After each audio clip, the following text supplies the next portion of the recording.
Hey, this is LOA Today, the Law of Attraction show.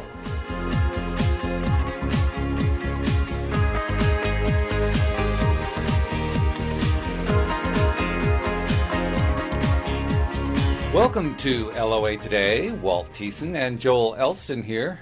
It is Thursday, December the 8th, 2016. And as we promised last week, we are this week going to start a sort of an odyssey, a journey for the next few episodes, maybe quite a few episodes, because there are a few chapters in this book. We're going to explore the book Think and Grow Rich by Napoleon Hill. And Joel, last week when we decided we were going to do this, we kind of skipped through the first chapter, although if you get the book and decide to read it yourself, you should not skip the first chapter. You should actually read it. It's got some good stories. It'll get you kind of into the groove and so forth. But it doesn't actually get into the how you do it stuff, which is why we're starting with number 2. And Joel, you were mentioning before we even got started here, it's so easy to get these things because it's public domain now. Absolutely. If you do a quick search, you can, I right before we went on the air today, I just did a Google search of, Think and Grow Rich PDF free, and there's like 15 links on the first page. So it's free, multiple places, and it really is sort of the starting point for the law of attraction of every law of attraction guru that I'm aware of. Yeah, I think everybody can agree who's involved in the law of attraction. They all learned it here first. Maybe Rhonda Byrne might disagree because she learned from Wallace Wattles first, but I would say that Napoleon Hill's impact is slightly larger than Wallace Wattles.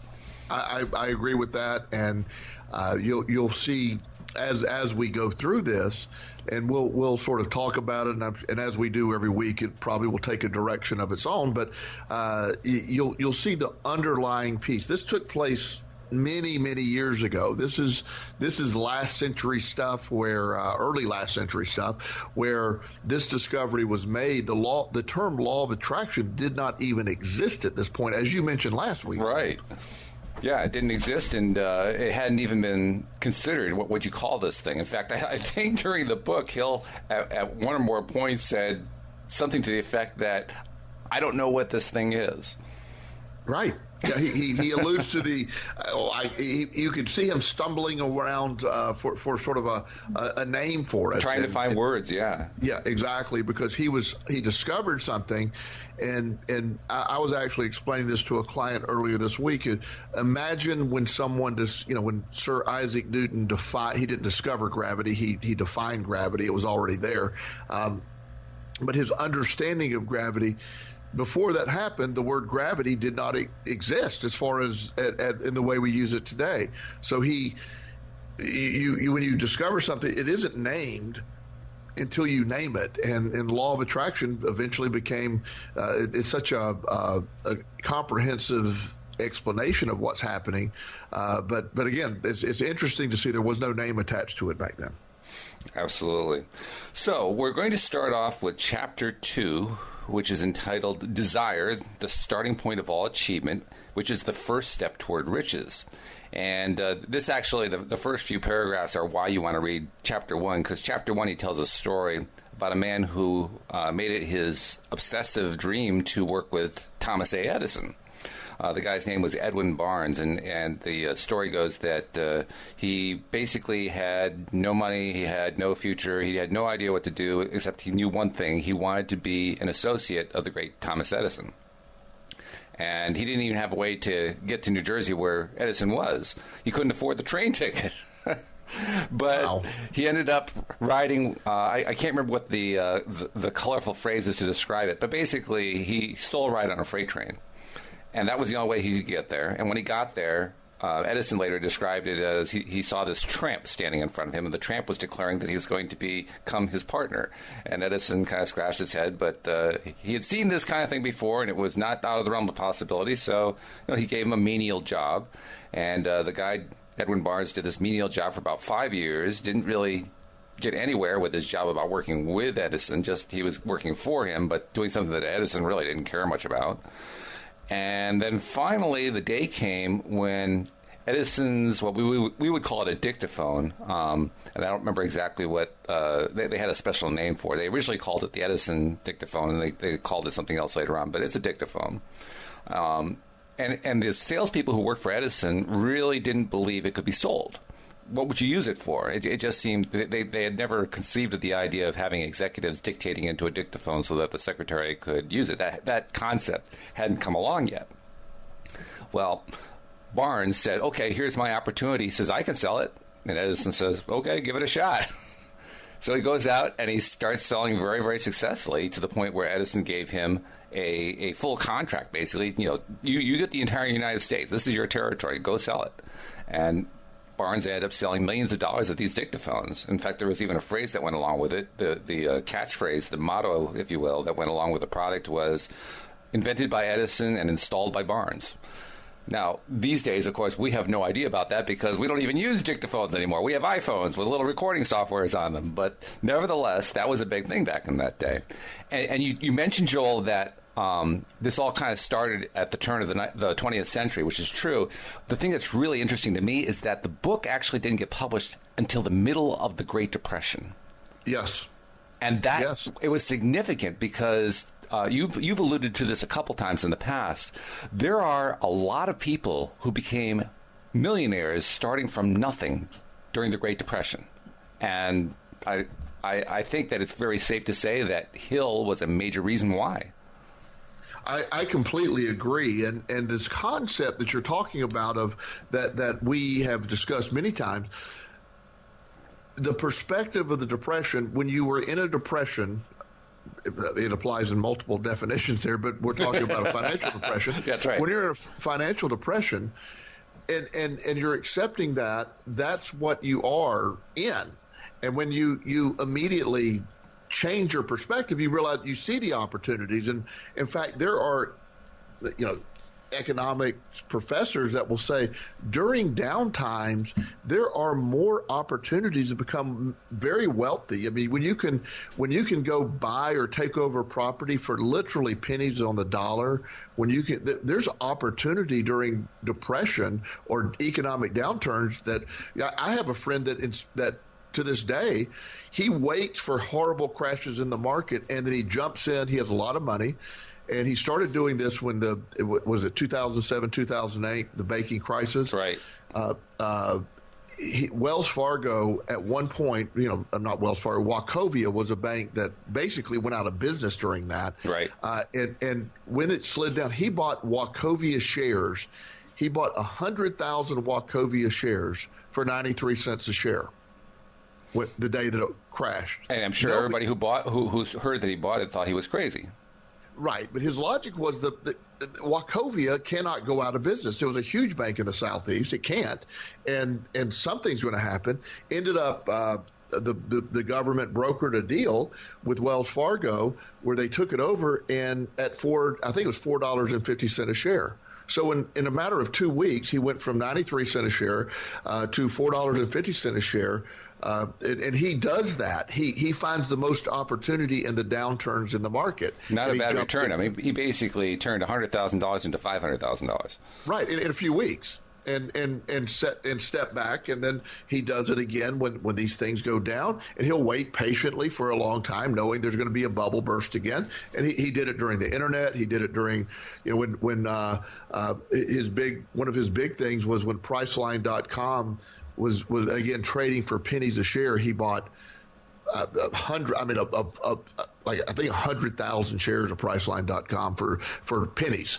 And last I saw was $123 a share or something. So it really is an opportunity for him, and he knows that. So this is one of the things I think that Napoleon Hill helped a lot of people with during the Depression, where it is a mindset.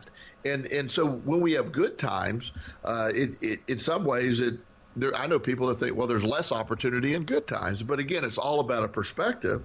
And this gentleman that we're talking about, Mr. Barnes, that was demanding or insisting on working with Mr. Edison, he worked, as you said, sort of a meaningless job for 5 years. Well, and there's a line in the book, and I'm reading it directly right now. It says, "To everyone except himself, he appeared only another cog in the Edison business wheel.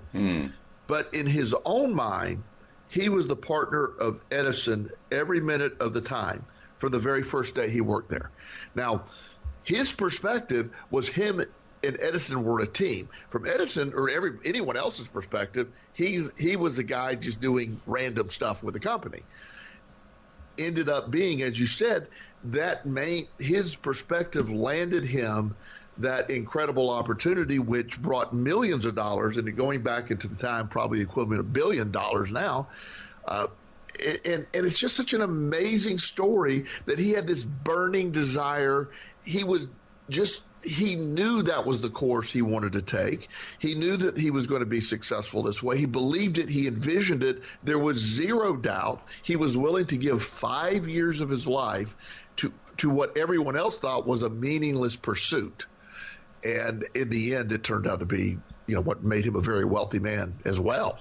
Oh, absolutely. And by the way, I don't want to go on a detour too far here, but you mentioned your associate who buys low and sells high during downtimes, which is a wonderful story. I do want to caution people about that because it's actually the desire that's more important than the activity. And the activity is one that you really, really have to be good at.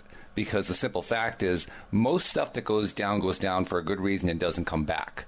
So Absolutely. It's not like you should go out there. I mean, the philosophy is called buying when blood is running in the streets, which is a very gory way of describing it.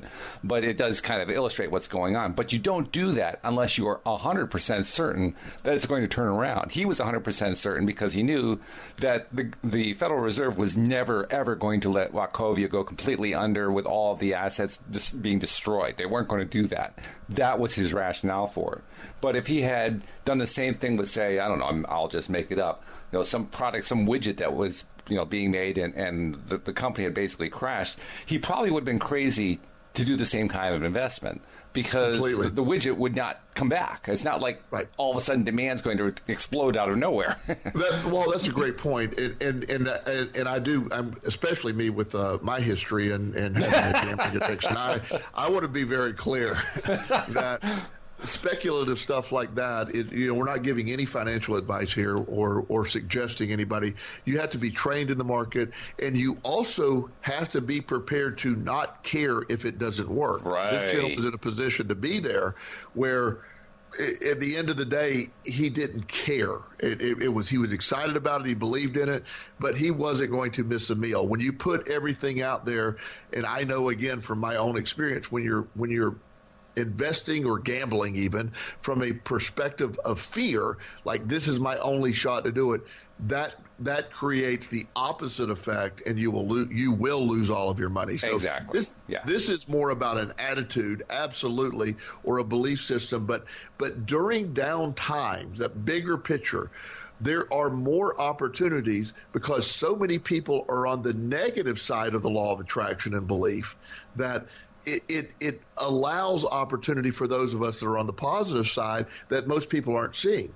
That's right. Exactly right. By the way, there's an old joke that you may have heard. It's about how to make a fortune in the winemaking business.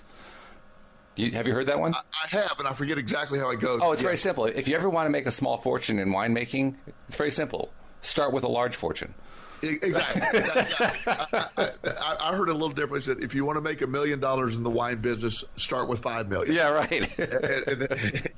and it's so true with that whole concept. So I want our audience to understand the law of attraction. We're not giving you specific advice on how to do things That's right. correctly. What we're talking about is an attitude. And during a depression, the worst economic downturn in the history of our country, it was so bad, and of course it was a global depression. It was. Because of our economy was bringing everything down. There were people that became wildly successful. Yeah. And I, as you said, I directly equate that knowledge for those few that really believed in what Napoleon Hill was talking about and applied that technique. And that's the hope that I'm trying to get across to everyone. Right. Is that we're out there. That attitude is what we're talking about. It's very exciting. And that's what Hill was talking about, because this chapter is entitled Desire. And right. In fact, the reason we told the Barnes story is that he carries on the Barnes story in the beginning of this chapter, saying that when Barnes climbed down from the train 30 years before this book was published, he may have looked like a tramp, but his thoughts, in Hill's words, were those of a king. Right. And the reason for that was, this is something that Hill puts in full capital letters, it's because he had a consuming obsession of his life, a burning desire. That's why this chapter is called Desire. It's the desire that made the difference, because he didn't get off that train knowing how he was going to become a partner of Edison. All he knew was to walk up to Edison and say, "Hey, I'm going to be your partner someday." But he had no idea how to accomplish it. The only thing he knew is that he was bound and determined somehow, if it took 20 years, somehow he was going to do it. Well, and one of the things that I have experienced personally in my own life, and I share the pretty much openly everything that's happened, good, bad, and indifferent. And when I lost my job at the treatment center that I was working at, I was not prepared. I really thought I was going to be there for a long, long time, and it sort of. I could, even though a side of me felt it was going the opposite direction of what I believe law of attraction of course. stuff. Yeah, that would be your first reaction, I would think. Right. And so, and I could see now where I was sort of like, okay, and I halfway wanted to do my own practice for a long time. I thought I could make it. I was pretty confident I could make it. However, I was making a very good salary, and I had a respected position, and it wasn't a lot of effort that I was putting in at that point. It was, in fact, I probably was getting a little bored with it, and I see all that now. But once I lost that job, and I had no option but to do my private practice and make it successful. That is when I applied all that energy and quickly, in a very short period of time, was making more money than I made. And that's the piece. I made more money than I would have made if I'd have stayed with the company that I was at. And it would have been much more comfortable to stay at that company. Much more comfortable. And I wasn't, inside of me is like, well, why didn't I leave before that? Because I wasn't ready to cut off all of that comfort and that ease. It's just human nature. Most people I know that have become wildly successful were propelled into their success by a loss of a job or being forced into something else. Most entrepreneurs do that. And there's a paragraph that says, every person who wins at any undertaking must be willing to burn his ships and cut off all sources of retreat. Only by doing so can one be sure of maintaining the state of mind known as a burning desire to win. Mm-hmm. Essential to success. And that's what happened to me. Is now I wasn't voluntarily placed into a position of no retreat, but there was no other option for me. I mean, the idea that I had to go make this be successful, I never doubted it was going to be successful. I pretended in my mind I was viewing it as successful, and within 2 weeks, I did take a couple of weeks off, but of 2 weeks of me starting my endeavor, I was making pretty good money. Within a month and a half of me, I was making more. So it happens. And I had but it wasn't going to happen if I were going to halfway attempt it. If I thought about, well, I'll maintain a part-time job at this company and then I'll do my private practice on the side till I build it up. That wouldn't have worked because I wasn't willing to go all in on that concept. And that's what really matters. Mm-hmm. Yeah, that all in is huge. I think we, excuse me. I think we could also probably argue that even though it was forced on you, probably some way you attracted it just because of the stuff that you were focusing on in your work and in your life. And you had this desire to do this anyway. You already said that you had the desire. It's kind of in the back of your mind. Well, you apparently spent a lot of time on it, a lot more than you realized, because you weren't making it happen, so the universe did. Well, and Walt, that piece is something that I'm so glad you brought up, because I found myself, and you know me to be a very upbeat, positive person. Absolutely. I'm that way all the time. But it was one of the few times in my life, the last couple of months I was there, I dreaded going to work. I hated the drive into work. I would pull in the parking lot and go, oh, it just feels so drained. Isn't that interesting? It's interesting for two reasons.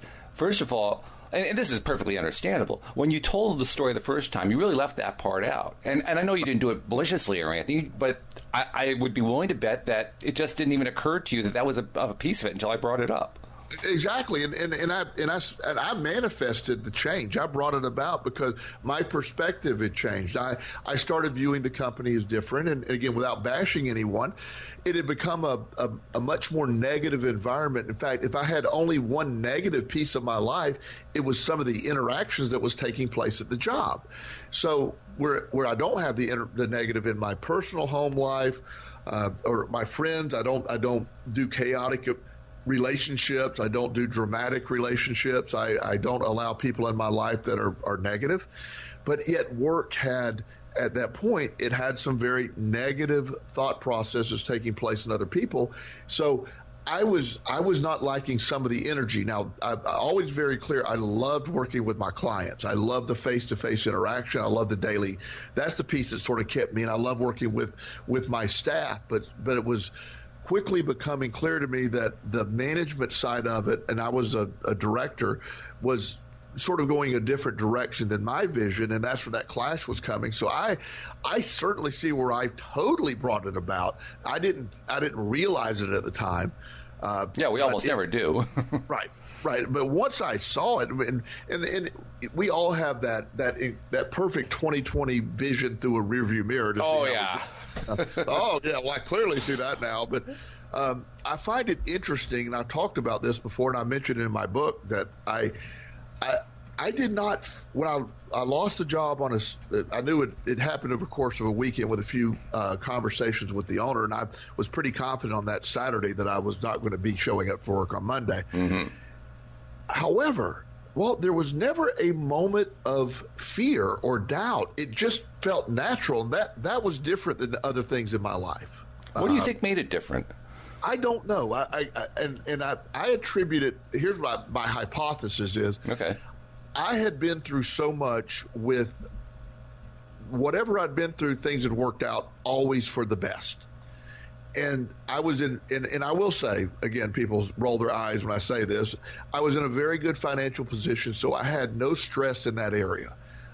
It was, if I would have gone 2 years without collecting a penny, I had enough money to not change my lifestyle. So that is a huge factor. It is, and it's one that we don't want to overlook because not that we're saying that you can't get there unless you have a nice big cushion. We're not saying that at all. It just makes it a whole lot easier. It does. So I will say I had this huge safety net underneath me that if I wanted to take 2 years off and travel around the country, I could have done that.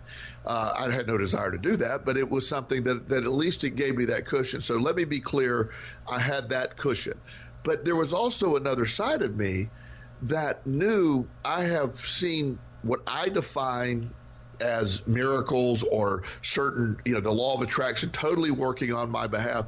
So I never doubted it. And the synchronistic part of this was, as you know, and many of our audience members know, my retreat place is a bench in Florida with a lot of history behind that. And a book. And yes, the name of my book. I already had a plane flight scheduled to head down to the bench the following Friday, down to that area the following Friday. So it was. I just viewed that as the universe telling me, "You got this. Don't worry about it." Yeah. So I mean, it was just sort of fun. I enjoyed. I took a month off from work, which I hadn't. It's been years since. I mean, I left the previous company that I was at for 10 years, and then came up here. So it had been like 16 or 17 years before I had more than 2 days off. So.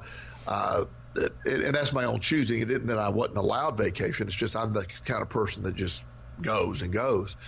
And so I took a month off and really enjoyed it. And it was going to take longer off, but the demand of people, the idea that where are you at? Can I see you? When are you going to start? And in the middle of all this process, my dear friend and mentor, Dr. Sherman Master, found out that I had left the company and he had a space in his office building waiting for me. Not that was planned ahead of time.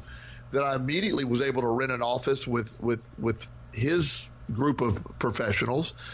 And it seemed like it was all planned, Walt. It really was. It just fell into place. And I was just amazed by it. And it took very little effort for me to do it. Well, obviously it was planned. Yeah, you planned it. You just didn't realize you planned all of it, but still. Right. It was, Napoleon Hill goes into great detail in this book. He literally takes out, the method of desire for riches can be transmitted into its financial equivalent, consists of 6 definite practical steps. Here's 6 practical steps that he literally talks about and says, first, the first step, fix in your mind the exact amount of money you desire. It's not sufficient to merely say, I want plenty of money. Be definite as the amount. There's a psychological reason for the definiteness. I'm not be able to say that word, which will be described in the subsequent chapter. But there's a reason behind it. But just for the sake of discussion, the exact amount of money, that's something that, for a long time when you think, I need to increase my money. I need to find more money. There needs to be more money. Well, if that's what you're attracting, there's a penny. I stepped on a penny today. Well, you attracted more money. That's right. You need a specific goal, and he's very clear. There's other people that will argue against that. I know one of my heroes, Mike Dooley, sort of has a different view over that. But we're discussing Napoleon Hill's book, and he believes that an exact amount of money in your mind, and it doesn't need to be, well, I want $10 million. It has to be a believable sum. At the same time, if you really believe it, you can get there. There's no reason it can't be any number, but just a general crazy-sounding number doesn't work. Yeah, well, I think that's the point here. It isn't just that you have a desire. A burning desire is a desire that is 100% mixed with belief. You right. have absolutely no doubt, total belief that the thing you desire is going to occur. And that's really what sets it. I think I agree with Mike, and I agree with Napoleon. I mean, Napoleon is right that you want to have a definite amount, assuming that helps your belief factor. Exactly. And Mike is right that you don't have to have an exact amount if that matches your belief factor. That's the key. That understanding that's how this thing works. Is what, because in fact the second step here sort of gets into that. Determine exactly what you intend to give in return for the money you desire. There's no such thing as something for nothing. So his process, this is what I call the law of action. Determine exactly what you intend to give. Are you willing to give? What are you willing to do? Yeah. And I will do whatever's necessary to when I started my practice. It isn't like I said, okay, I will work from the hours of 10 a.m. till 1 p.m., and I will only work Tuesdays, Wednesdays, and Fridays, and I will only see this. It was like, when do you need to meet? Sunday at 9 o'clock at night? I will be there. Mm-hmm. I became willing to build my practice. I remember when my dad was building his insurance business many, many years ago, he was telling me early that he would meet people at all hours of the day or night. There were people that worked on shifts at a local factory, and he would meet people in the evenings. He would meet people on Sundays. He would meet people whenever they needed to meet on their terms. And when you're willing to go in and do this for yourself, that's the difference between being the entrepreneur spirit. What are you willing to do? Well, it's pretty much I'm willing to do everything if I really want it. And really this whole idea that there's no such thing as something for nothing in life it's really nothing more than an expression of Napoleon Hill's and the 500 people he interviewed. The vast majority of them all shared this one belief in common. You don't give something for nothing. You have to put something out there. You have to take a lot of action. And therefore, they were right because they believed that. They could just as easily, I'm not saying just as easily, they could just as believably, shall we put it that way, have said, well, you can attract stuff without giving up hardly anything. You can be willing to give up a pin and get $1 billion. But the key part of that is you have to believe it. If you can't believe it, then it's not going to work for you. Well, and in fact, he includes a poem much later on in this chapter which is from a poet that he doesn't identify. I wish he told us who the poet was, because I have no idea who wrote this, but it's a good poem. And it says, quote, "I bargained with life for a penny, and life would pay me no more. However, I begged at evening when I counted my scanty store. For life is a just employer, he gives you what you ask, but once you have set the wages, why, you must bear the task.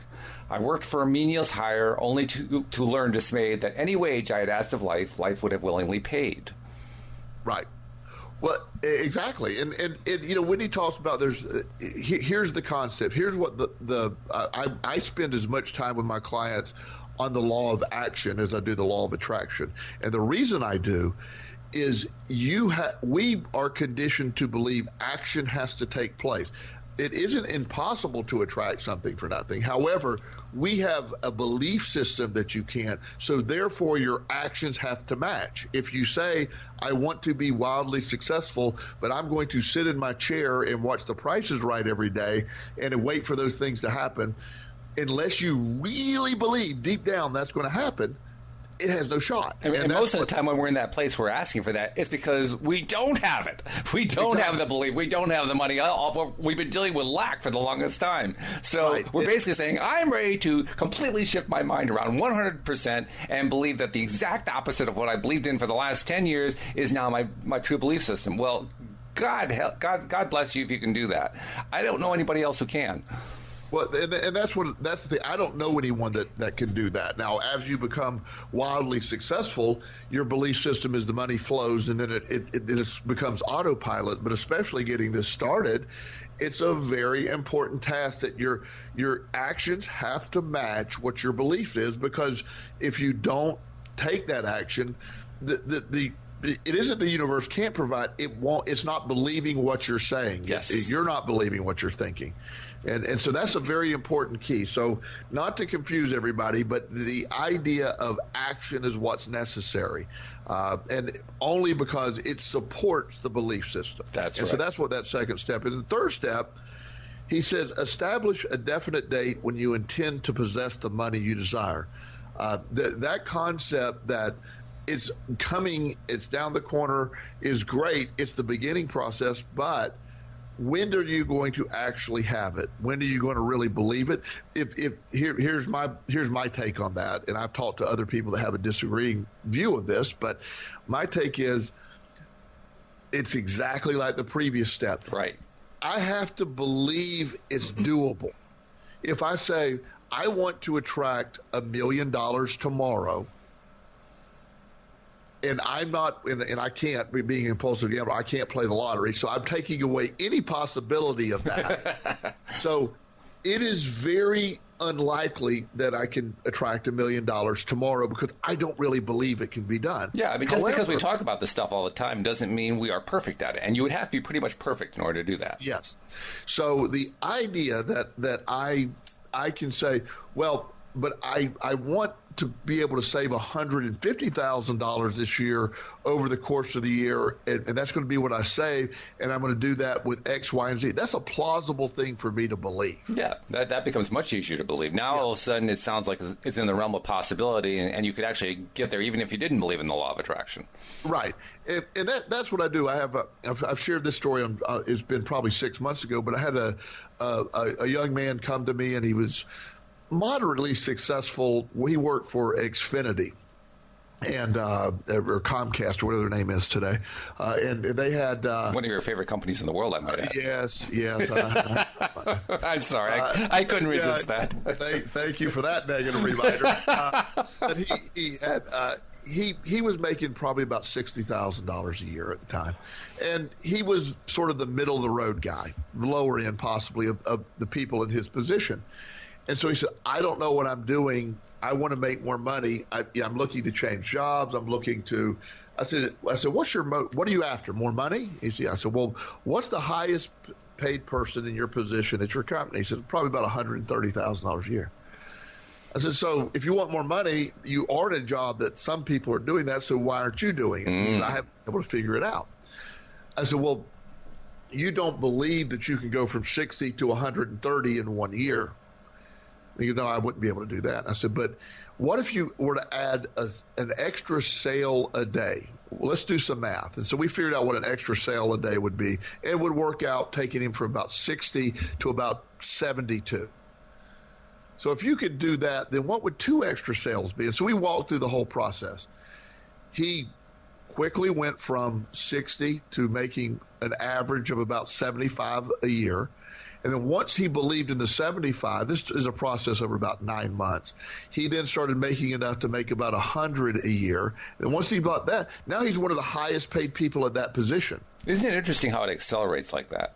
It does. But he had to go through the process of believing it.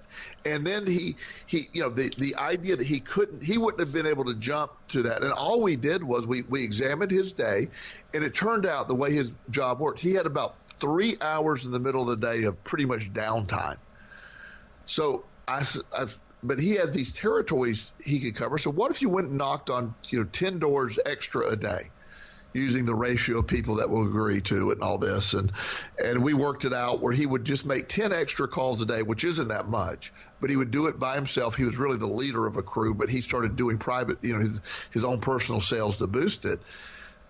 And it really became sort of what he was looking forward to today. But by adding 10 stops a day, he got himself up to that $125,000, $130,000 range. But by using the time that was already there. But more important, it wasn't the act of all that. It was his belief that could take place. Yes. And that's really the cool part right there, because one thing that we tend to get locked into, I think, when we're trying this kind of stuff for the first time, is we get a little bit fearful. We hear that poem about, don't settle for a penny when you can ask for a pound. And so we become fearful. Geez, am I asking too little? Am I asking too little? Well, maybe, but it's not like you're locked into that for the rest of eternity. The good news is you can go for that jump from 60,000 to 72,000 that you believe you really can do, and because you can believe it, you can desire it in a burning way so that you actually take the steps to make it happen.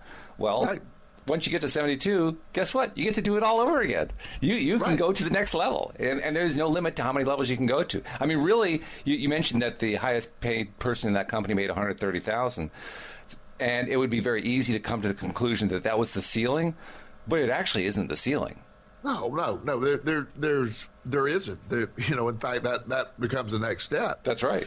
And that was the third, a definite date when you intend to possess the money you desire. So the definite date has to be congruent with your belief system of it happening. Exactly. That's very important. Yes. And then, just like we talked about, the fourth step is create a plan for carrying out your desire and begin it at once, whether you're ready or not, to put this plan in action. You begin it immediately. We set it with using this gentleman's example.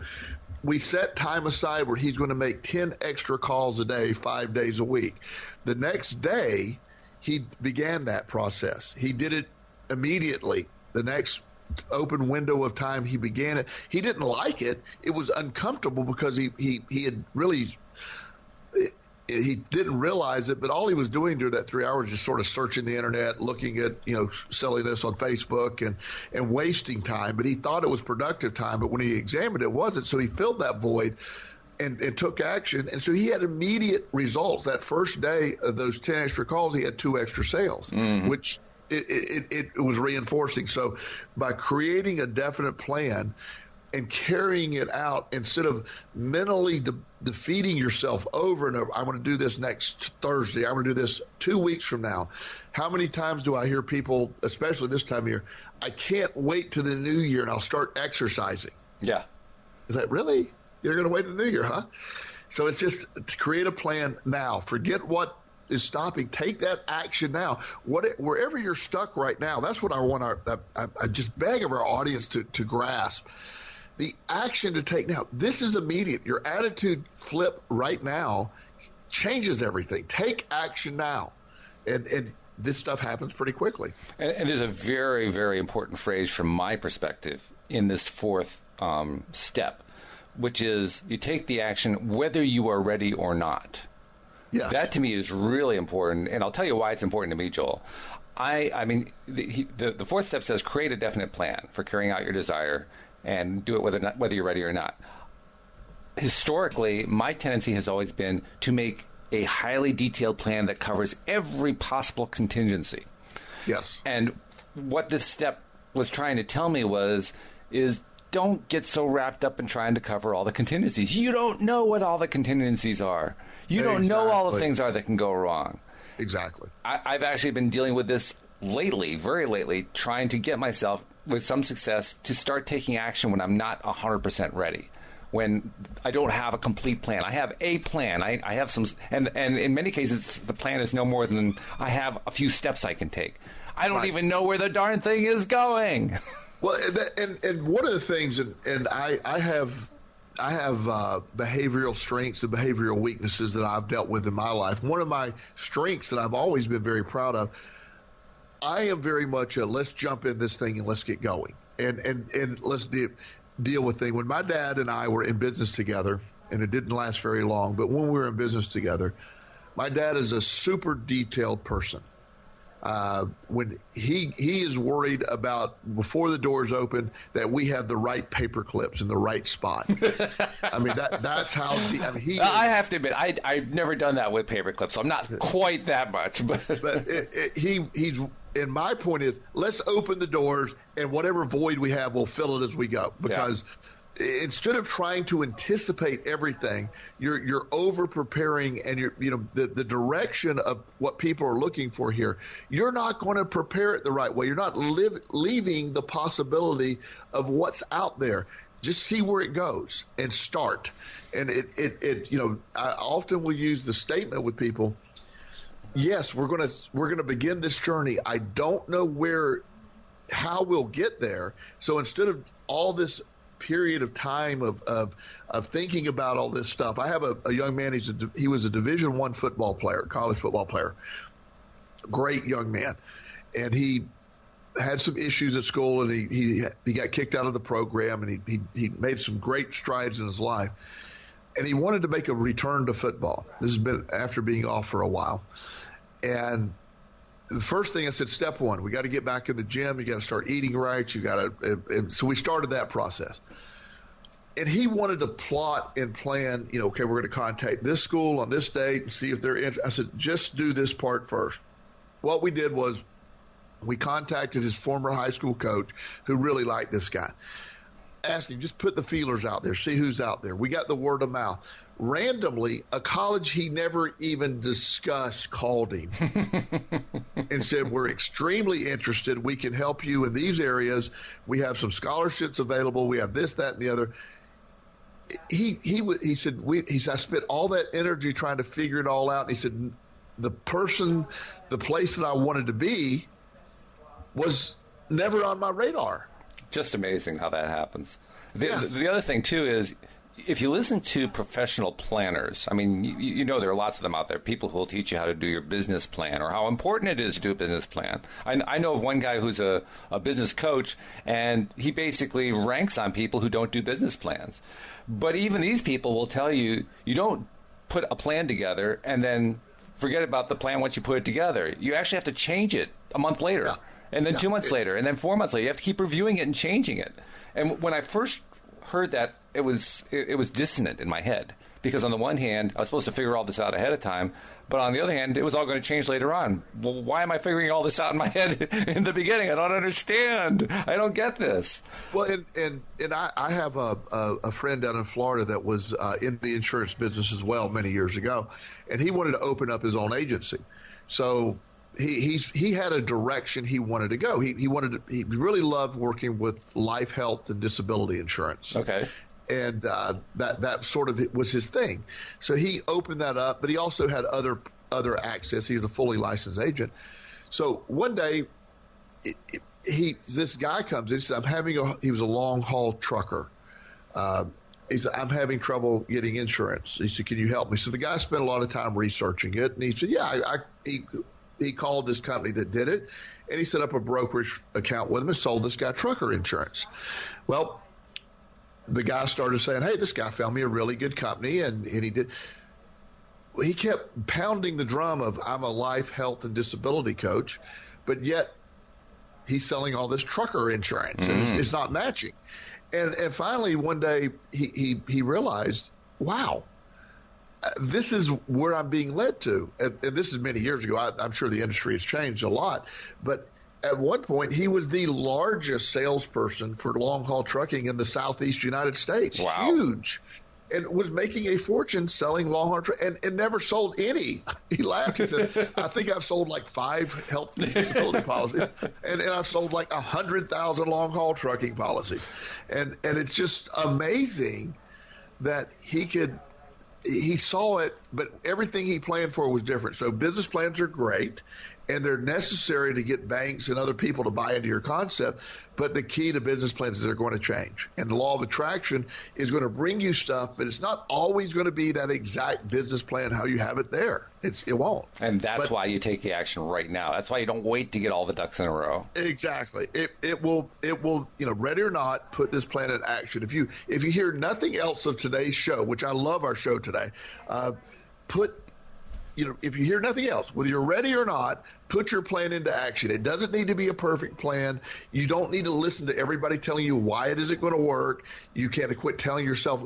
Put it into action, and then change on the run. One of the things that I think our president-elect did very well, he just ran his mouth in the beginning, and wherever it took him, it took him. It worked out well for him. He said something about one of our heroes, and he said something about John McCain wasn't a hero. Well, he realized he messed up when he said that, but instead of defending it, he says, well, we're not doing enough for our veterans. So he made that a really important part of his. He just went with it. That ability to go with stuff like that is a great way to do things. Yeah, he basically turned a really big lemon into lemonade. Exactly.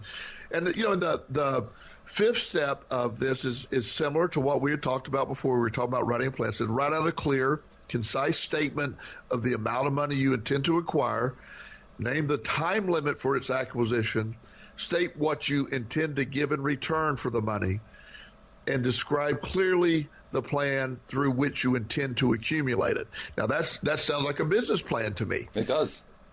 It sounds a lot like a business plan, and the only thing that's missing is what we end up seeing in the 6th step. Because without the 6th step, the 5th step doesn't actually make much sense. Right. That's why I'm going right to the 6th step. It says, read your written statement aloud twice daily, once just before retiring at night, once after rising in the morning. As you read, see and feel and believe yourself in the possession of the money. And that's already it. That's it right there. And that's what brings it about by buying into the concept. I work with addicts mostly, and I'm a recovering addict myself. So one of the things that I always tell people in the very beginning, yes, let's fake it. Let's just pretend we're in recovery. Let's act. You have no idea how not to be an active addict, so let's just pretend you're in recovery. And let's believe it. Let's tell yourself you're in recovery twice a day, 3 times a day, 5 times a day. I have people tell you that all the time. You have to do that over and over and over and over. And you wake up one day and your belief, what you were faking, has come to fruition. You wake up and you're in recovery. It's an amazing feeling. It's the same thing here. You got to believe it. You got to buy into it and really feel like you've attained what you're seeking. There may be people listening in who are in need of that kind of help, in need of getting assistance. And I know that if I were in that position, the first thought that I would be asking myself is, okay, so what does it mean to say I'm in recovery? What exactly is that? What does that infer? That suggests something, but I don't know what that means. I don't know what it means to be in recovery because I'm not in recovery. Sure.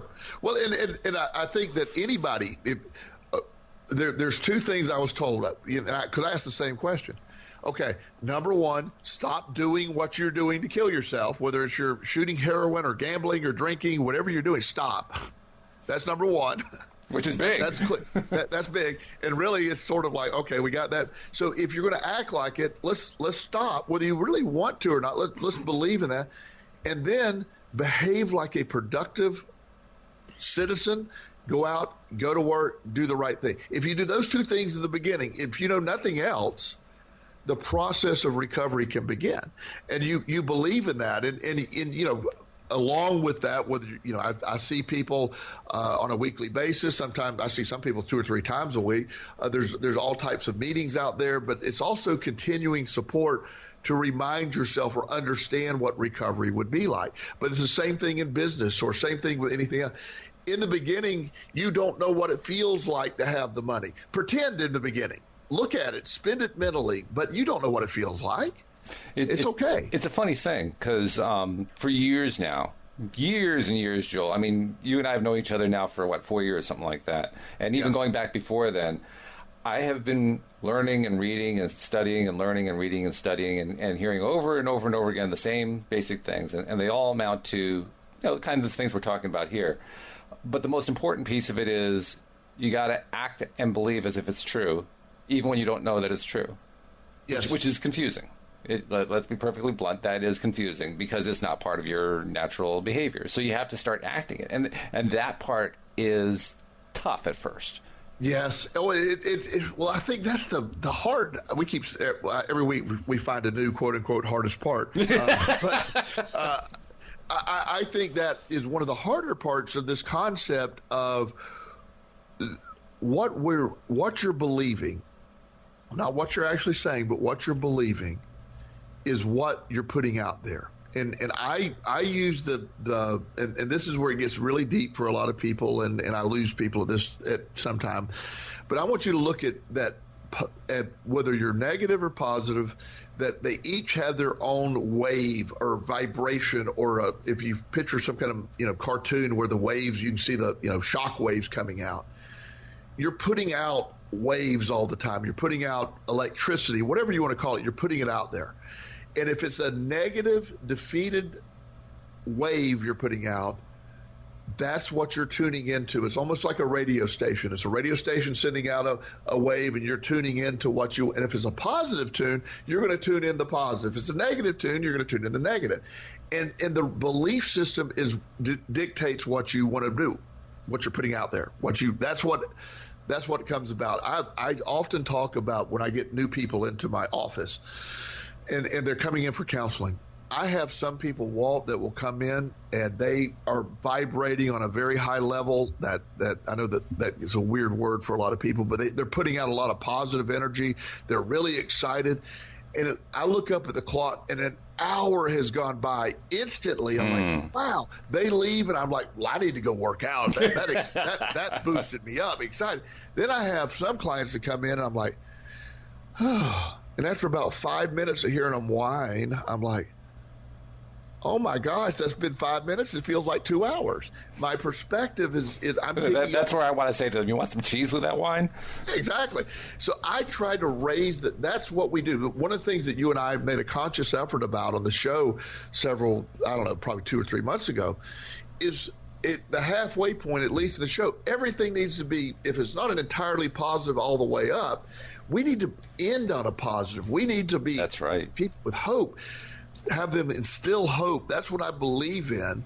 And when you end that way, then we're vibrating on that level. When somebody listens to an hour of our show, I want them to feel better than when they started listening. I want them to go, wow, I'm ready to go do this. Oh, absolutely. Me too. And I was mentioning how it can seem unbelievable, and how it seems like, how could that possibly happen? To make matters worse, you get steps like step 6 that says, read your written statement aloud twice a day, just before retiring, just after arising, and as you read, see and feel and believe yourself already in possession of the money. And when you're in that place where you just can't possibly imagine how you can get yourself to feel that way about money or anything else that you are not currently familiar with, that seems ridiculous. And in fact, Despite the fact, this is where I was alluding to earlier, despite the fact that I've been studying this for years, I knew for years that you were supposed to write down your goals. You were supposed to write down your affirmations, and you're supposed to do them on a daily basis. And you're supposed to read them through, and you're supposed to do it every day. And you're not supposed to stop. You're not supposed to do it for a week and give up. You aren't supposed to do it for a day and give up. You're supposed to do it for 30 days, 50 days, 60 days, 90 days. And I never did it. Well, just recently, Louise and I, my wife, have been doing exactly this. Interestingly enough, out of necessity. And weird things are happening. Very weird things. the circumstances that we're in are very difficult circumstances, very painful, very frightening circumstances, financially speaking. And I'll tell the full story one day on the show. But just leave it for the moment that we're in a bad place. And yet being in that bad place by doing this written part where we read the written part and actually modify it every single day. We don't just read it, Joel. We actually modify it. And we read it twice a day. That activity is producing weird results. Strange things are happening. Things that you can't really explain because patterns that have been going on that were negative, we do this consistently and all of a sudden something positive happens and it's like, where the heck did that come from? I mean, I must have manifested it somehow, but I certainly don't remember doing it. Right. Well, I hear often, one of the things that I'm a believer in and have practiced is not only do I write them down, I have a version of my vision board. I do it on the computer, but it's the same thing. I have every day I have 20 pictures of goals, and they're specific pictures, and I don't share them with anybody. They're my goals, and it's just my thing. But I look at them every day and envisioning that, and I do that twice a day. Part of my I write down the things that I want to. I see it, and I always find it interesting. The people, just like you're talking about, that when it comes to that piece, well, I'm not comfortable doing that, or I don't have the time to write something down, or that doesn't apply to me, or that doesn't work for me. Well, I accepted this stuff wholly when I started doing it, and I quit trying to figure out what worked for me and what doesn't work for me. This worked for these guys. Let's do it. Yeah. And instead of that ego-driven thing where I'm going to do it differently, it's just do it. It's that simple, and don't overthink it. And the fact that you're seeing the results, writing these things down, reviewing them, and they say twice a day once you get up. I modify that, and there's no reason, and especially with carrying around stuff on the you look at everything on your phone. You can look at this 10 times a day. Oh yeah, see it, feel it, believe it, live it, and I manifested an entire treatment center by doing this years ago. I had a vision board of a treatment center that I brought about, and it was impossible to obtain because what I wanted to do was financially impossible, but yet I brought it about. I have a little sign that I made up that I have on the wall in front of the desk where I work, and it's not something I picked up from somebody else. I invented the phrase myself, but the sign says, "I am source energy, and I make wonderful things happen by feeling good first."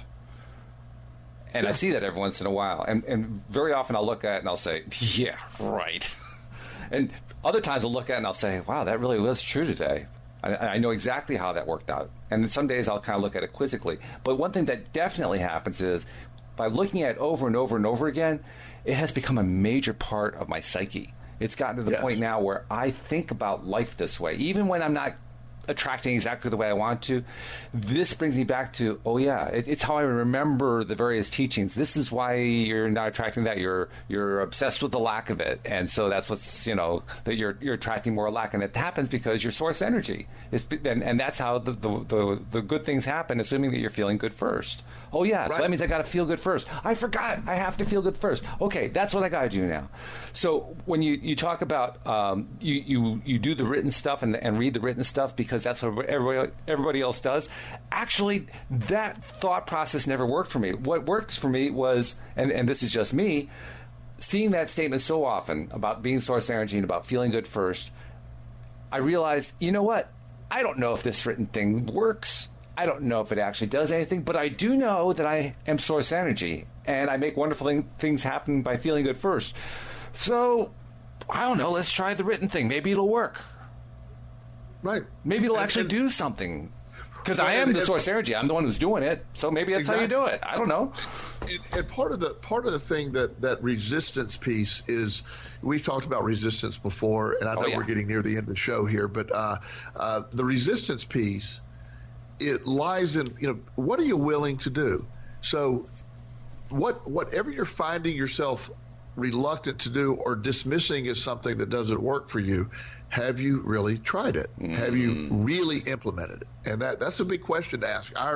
The pieces to all that we talk about are available. Like I said, this is Think and Grow Rich by Napoleon Hill. It's available free all over the internet.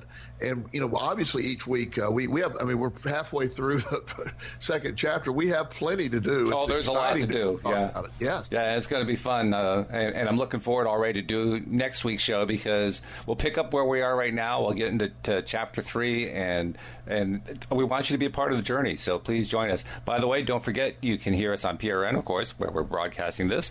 You can also subscribe at the iTunes store to LOA Today. We're on YouTube, and you can also find us directly on our website at loatoday.net. So, Joel, it's been a pleasure as usual. Walt, great to speak with you again, my friend. We'll talk to you again next time here on LOA Today. Goodbye, everybody.